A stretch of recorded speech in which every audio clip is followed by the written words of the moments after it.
Do you ever get distracted while you're working towards your goals? Do you ever lose clarity midstream? So I know for myself, getting off course can happen so subtly without ever even realizing it. And a lot of times it's not because some big dramatic thing comes and falls in my lap to make me go off course. Oftentimes, it's the slightest, most minute thing that can get me off course in my day, which then we know you get off course in a day and it's really easy to lose track of the week and the month, right? And so a while back, I was working diligently to implement my daily call schedule. And that is something that is so important in what I do that I'm always reaching out every day to people to work with and to talk with in my business. And so I had set a time that I was going to sit down at the table and do my phone calls that day. So it was 10 a.m., it was scheduled time. I came to the table, I had my phone, I had my list. I had everything I needed to get busy and start making phone calls. Mind you, the phone calls probably take about 20 to 30 minutes. And so it's not a lot of time when you look at the bigger part of a day, right? 30 minutes. And I already had a list of who I was going to call and what I was talking with them about.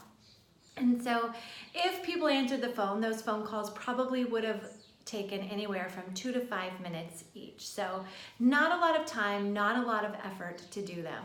I remember I sat down at the table to do the phone calls, and the next thing I know, I thought, maybe I need to get a glass of water first. Went into the kitchen, and what do you know? The dishwasher that I had loaded that morning was done washing. So what am I gonna do? I'm gonna take those dishes and just unload real quick. It'll just take me a minute. I'm just gonna unload the dishwasher so that it's ready after lunch to load the dirty dishes. So there's that, and I grab my water. So it's 10 minutes later now, so I'm 10 past 10, and I'm back to the table, and I'm sitting down to make my phone calls. And what do you know? Right as I sit down, the washing machine buzzes. And you know, we can't leave the clothes, the wet clothes, in the washer. We've got to get them right to the dryer, else they go sour, and that's just a catastrophe. Nobody wants to do that. Then I have to rewash the clothes, so no way. So I get up right away without making a phone call, go into the laundry room, and start washing the clothes. Or take the washed clothes and put them into the dryer. And all of a sudden I realized, you know what? I remember that there was a load of dirty towels in my bathroom. So I run into the bathroom to grab the towels, and all of a sudden I realized one of the toilets is just running nonstop, or the toilet in there is running nonstop. So I take the thing off the back and mess with all the inner workings to see if I can't fix it. And I can't figure it out, so I call my husband at work and say, hey, what's the trick on this? He's talking me through it. Put the lid back on the toilet, grab the towels, go back out, start a load of laundry, and I say, okay, now I'm gonna make those phone calls. I sit down at the table. By this point, it's probably 20, 25 minutes past 10 o'clock, so I have not yet made any phone calls. And one of the kids comes in, and it's snack time. They need a snack. Oh my gosh, of course. You guys have been so good. You've been so quiet the last 25 minutes. Let me get you a snack. So up I go and back into the kitchen. I make a snack and realize that, oh my gosh, lunch is gonna be here before you know it, and right after lunch we have to jet out the door. So why don't I just go ahead and whip up those little people's lunches and have them ready. So I mean, I wanna save time. I'm already in the kitchen anyway. I'm already kind of in that mode. Let me just do their snack and make their lunch, and I'll set it aside, no problem. So I do all that, come back to the table. It's like 35 minutes past the hour, and I have not made any phone calls. I haven't done anything, and what do you know? Somebody knocks on the door. And so I get up to go answer the door, and it really wasn't it was somebody like newspaper person or something. It wasn't anybody that I knew, anything important. But it was just enough that I realized, oh my gosh, I have not gotten anything done. So I go back to the table really fast after I say goodbye to the person, and I start having this conversation with myself. Leslie. Now, this is a real conversation I'm having in my head. So when I describe this, understand that I was actually saying this to myself as if I was giving myself a scolding. So I'm saying, Leslie, what in the world are you doing? You have wasted all the time that you allotted this morning for making these phone calls on everybody else, and you have not kept the main thing the main thing. What is the problem? If you don't stay in this chair, I am gonna duct tape your butt to the seat.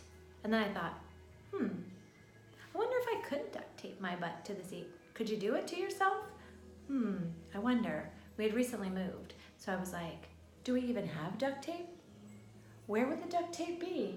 Maybe I should go see if I could find the duct tape. I literally started to get up from the table to go see if I knew if we had duct tape.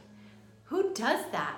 All of a sudden it was like this ding, and I sat down and I made the phone calls, probably made all of them in a flat 5 minutes, got it all done, and walked away thinking, what in the world was that nonsense about? Anyone relate to that? So how is it that we let everything and everyone else get in the way of what we put our intentions on?